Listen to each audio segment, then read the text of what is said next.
النهارده يا جماعه جالنا اوردر حلو قوي قوي قوي ما شاء الله. بصوا زي ما انتوا شايفين ما شاء الله الفاتوره بتاعتها تتجنن، والمنتجات اللي هي طالباها حلوه قوي. بس انتوا عارفين ايه الاحلى من كل ده؟ اللي هي كاتبه بتقول عادي الفيديو يتصور.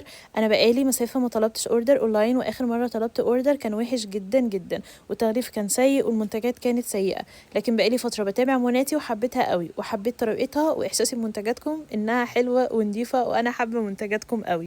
تخيلوا يا جماعة هي لسه ما جربتش منتجاتنا، بس واثقة فينا الثقة ديت. ربنا يا رب يجعلنا يعني أهل للثقة. وتعالوا نشوف هي خدت ايه ونجهز لها الأوردر سوا.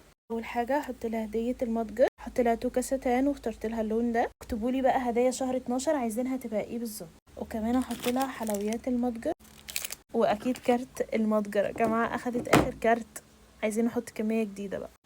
بصوا يعني خلوني بس كده ماشي كويسين.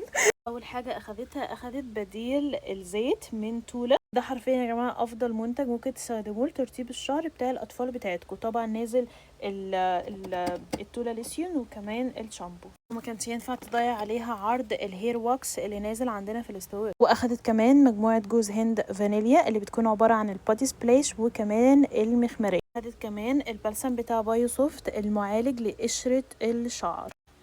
وكمان ما شاء الله اخدت سيرم مناتي بالجوجوبا والارجان، بيرطب شعري كويس جدا جدا. بصوا اخدت عرض الماسكات اللي انتوا لو اشتريتوا 2 هتاخدوا التالتة هدية مجانية. العرض ما شاء الله بجد ما يتفوتش. هحط لها ماسك الليمون، وكمان ماسك الهيرورونيك، وكمان ماسك الخوخ. واخدت كمان مجموعة كارتس للعناية بالشعر، بتكون عبارة عن حمام الكريم والشامبو والبلسم. المجموعة دي بزبدة الشيا وبجد خيالية للشعر. وكمان اخدت مجموعة اورجانتو المتكاملة اللي بتكون عبارة عن 3 قطع، غسول وسيرم وصن بلوك. اخدت كمان ماسك ستارفل وموجود منه بقى بالشاي الاخضر وفيتامين اي. وبالنسبة للبادي سبلاش اخدت البادي سبلاش بتاع هالو كيتي، وكمان اخدت تنت شجلان بالفراولة، وكمان اخدت السبراي بتاع سي. السبراي دوت نازل سعره خطير، وباقي منه اخر كمية حرفيا.